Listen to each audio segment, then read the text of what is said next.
I'm here. It's been a while since I've done any content, but I think it's about time. Just hearing about Evo having 1,300 entrants for Marvel 3 in 2023 is insane.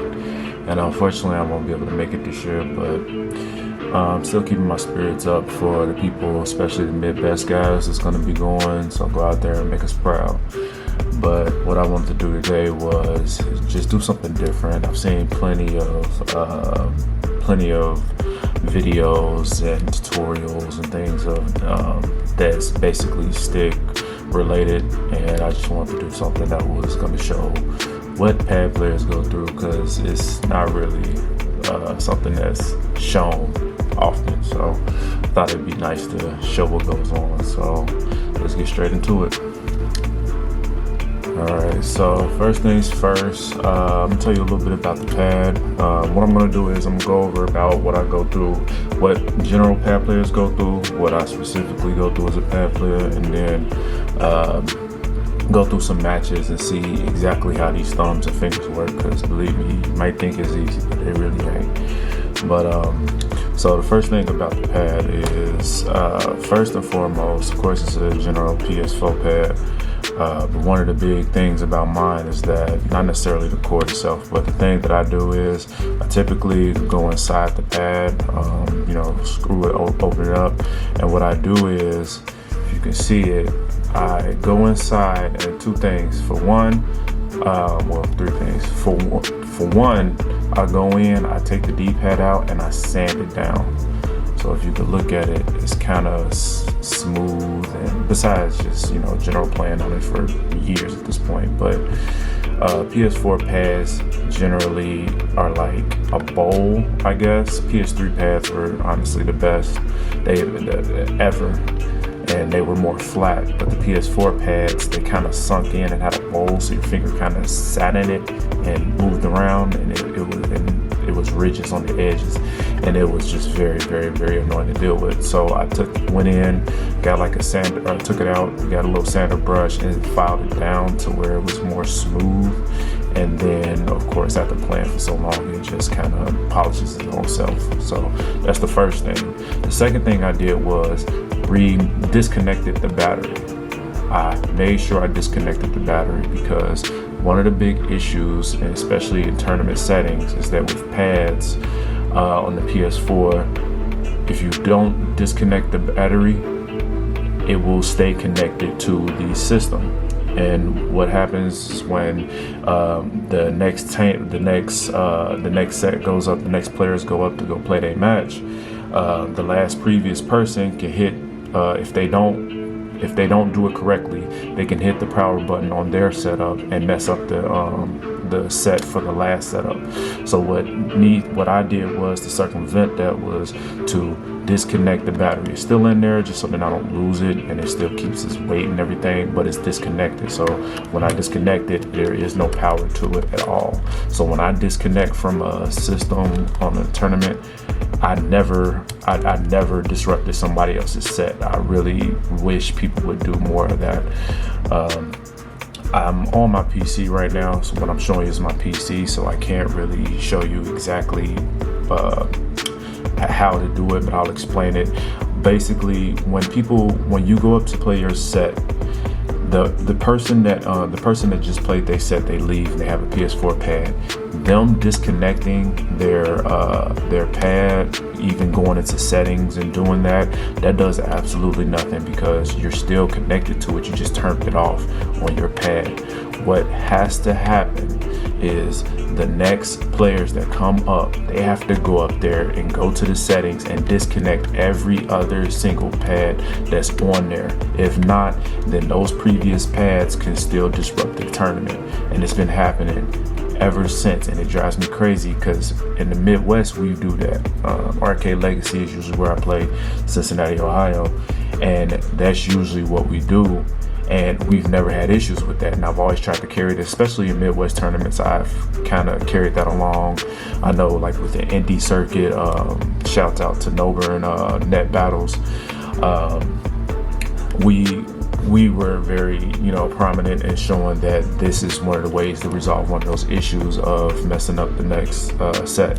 So always going to PS4, the person that's currently on this system has to go in and disconnect all the other previous connections on there themselves, or else they can mess it up. So that's part 2. And the third thing I did was, for some stupid reason, this pad, our PS4 pads, this is the top button, and it is so very easily to get it pressed. So all I did was just put some stuff in there, stuff some stuff in between there. So if I really want a press, I have to press it pretty fairly hard. So that's just a few of the things that I've done. Also, personally, I've sanded down the back button. Well, this is a new one because it was messed up, but I sanded down the back triggers because they are kind of raised at the end.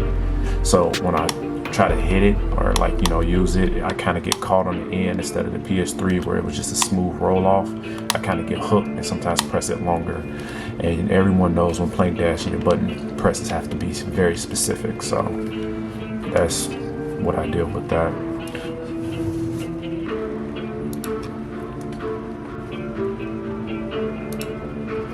So moving on to the next thing, what I do, or how I specifically play, is how I specifically have my button set up. I have typical A, but of course a few changes. So I make my assist button the left trigger, just because I like keeping them on one side. That way I'm not trying to, fumble over here and do stuff over here. Trigger assist 1, assist 2 makes it easy for team super combo or team hyper combo and everything like that. And then down here I make my right button. That's gonna be my primary dash, push block, and everything button. But what I do differently is I use the MH. Basically, when I first started playing this game, when it first came out, I was a Virgil player. And I also was a Zero player too. I tried those characters out, and you know how they are. They have to have a second button for a charge. So, when you have Marvel, when you have one button held, it becomes inactive on all other places on the pad or in the controller. So in order to circumvent that, what I did was just make it light, medium, and heavy on my dash or push block and every other button, and then switch my right trigger to light attack, so that way I can keep a charge when I'm doing round trip or when I was doing buster. Of course, you may know now those teams are nowhere in existence. I don't think I even have footage when I was playing those teams. So that's what I do, and I'll get into why I do it specifically or why it benefits me that way and later on when I get into matches. So I'm gonna just get into a little bit before I show you an actual true match about what goes on and how I do it, how I handle it. Of course, you may know my main team. Oh shit, I don't even have it set up on here. Sorry about that. But of course, you know my main team is Taskmaster, Sentinel. So let's get some lost of none of that. And Doom. Main team, OG team that I'm just sticking with forever now. And people always ask, why do I play Sentinel second and Doom last? Originally it started off because I've always played Doom, and the way I usually go about training and learning how to play new characters is I don't put them as an anchor, because when you're playing them as anchor, you're really only learning how to survive with them. You're not really learning how to actually play as them. So what I did was I always try to put them either on point or I'll try to put them on battery.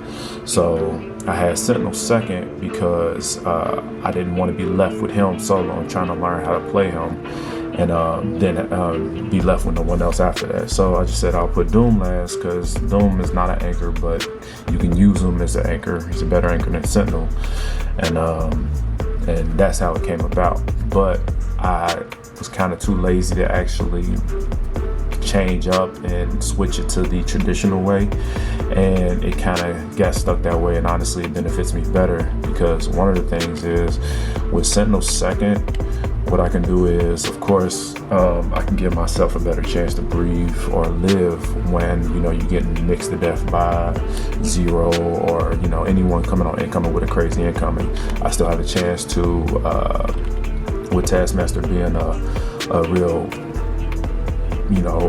spongy character, 1.1 mil, it makes it easier for him to take, or whatever, million health. It makes it easier for him to build a lot of meter.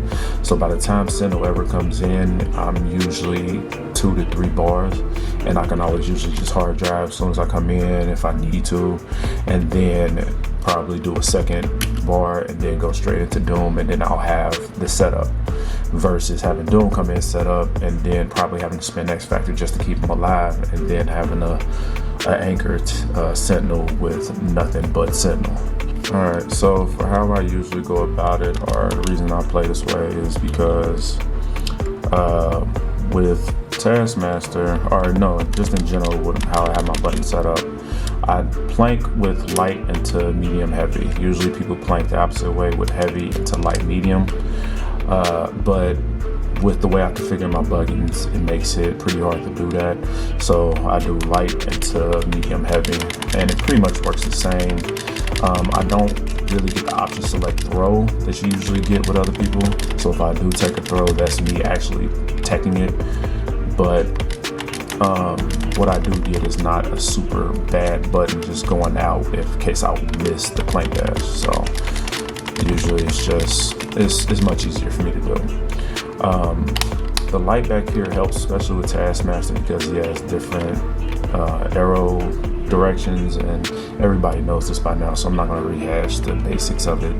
I will be doing the Taskmaster tutorial pretty soon. I am working on that just to give people, I see a surge of new players coming in, and that's very, very, very, exciting for me, and it's very it makes me happy to see that even after 12 years, this game still has new people coming in wanting to play. So I'm gonna be delivering a Taskmaster tutorial pretty soon, and they can look forward to that.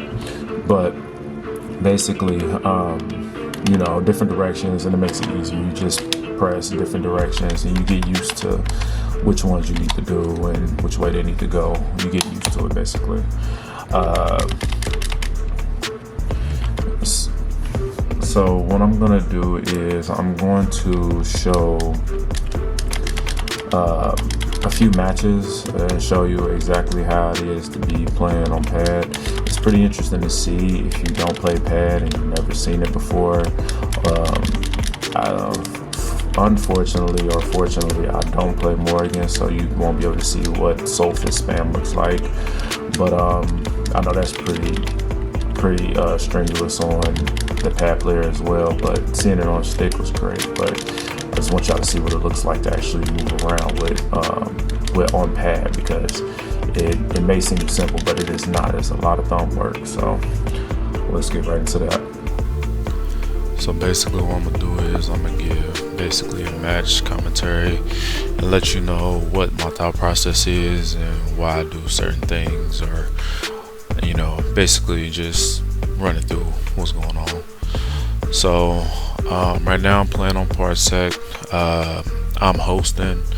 I'm playing one of my I wouldn't call him a rival or anything, but really amazing player that I play constantly on Parsec. So it's always fun to play him. He plays a variety of teams. We like to just kick the shits with each other and just play all types of teams and our fun teams and stuff. Right now I'm going through my mag team. I really enjoy this team. It just feels so liberating to play with. It feels like I can do whatever, be wherever, go wherever I want to in this game. So I enjoy it. So beginning, always jump up, chest to chest always. Right now we just kind of filling each other out. He has really amazing mobility, so we always kind of do like a mobile wars, movement wars, if you call it, just because we know we can do it. But yeah, a little drop there as usual, but it happens. So for the most part, when it comes to playing as mags with on pad, magnetic blast are infinitely easier on them. I hate doing mag blast even on hitboxes. It's just terrible for me. But on pad it feels amazing. So it's one of the things that's really easy to kind of like box jump, switch side box jump with a mag blast, and just really keep that ground coverage. Movement with Doom is movement with Doom. There's not really you could do about it. He's always fun though. He's one of my favorite characters, and pretty much everybody else's. But it's so many fun things you can do with Doom. Just trying to fill him out, stay away from his Trish. I typically go for like a raw tag type of combo with mag into Doom, but on Trish she's heavier, so the stand-in medium into the launch, it won't connect. So and I'm aware of it. I always have to remember it like the first time I try it, but usually I just snap or something like that to go to the next character. Now my Dante is pretty ass. I only picked him up because I got tired of getting beat by him, so I just started playing with him. I hated jam session or fighting it, but it's so fun to abuse. I love doing it. So I do like playing with him though. I hate being left with him because it's not fun, but level 3 comebacks are kind of fun sometimes. He's pretty easy on pad, especially with bow canceling. It doesn't even, I haven't even tried it on hitbox. I would never. That doesn't sound like fun at all. So screw that. That was the first match. Pretty much just planking all over the place. Pretty easy. For this, pretty much the same thing. Jump back dash, mag blast covers the ground really well, and makes it really hard for them to get in. Typical combo here. One issue with having the medium and heavy on a dash button means that when you're actually pressing H into a MH macro, if you do it too fast, the H will nullify the H on the macro, and you might just get a neutral jump, or just a medium. So you really have to be careful with that. You have to space it out pretty nicely in order to make sure that doesn't happen. Got caught there. It happens. Whatever. But yeah, back to that. It does happen, especially with Doom. It's a pain in the ass. It's one of the downfalls to how I map my buttons, but I get used to it. So any new players, I advise that you would do it how everyone else says to do it, is to do H into LM macro, just so then you get the option to select grab, and then you also don't have the issue if you do play mag or any kind of you're doing some kind of infinite where you'd have to do H into a dash. You're not gonna nullify the buttons out and get a neutral button. Here, just standard combo. I love that mix up. He blocks it now because he's so used to it. I gotta come up with another one for him. Side switch is fun. I have a habit of, when I do S with any character, from spiking them down after a launch, I have to hit it 3 times in a row. I don't know why I have to hit it 3 times. I have no idea.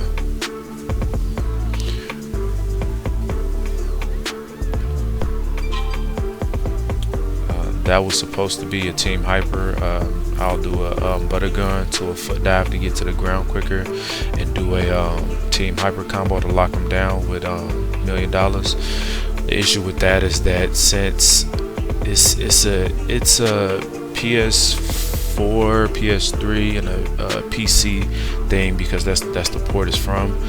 But if you don't push the buttons, or even if you push them on the exact same frame, for some odd reason, the input won't come out, and they'll stagger each other. They won't come out at the same time, so you'll get an assist call instead of a team hyper combo.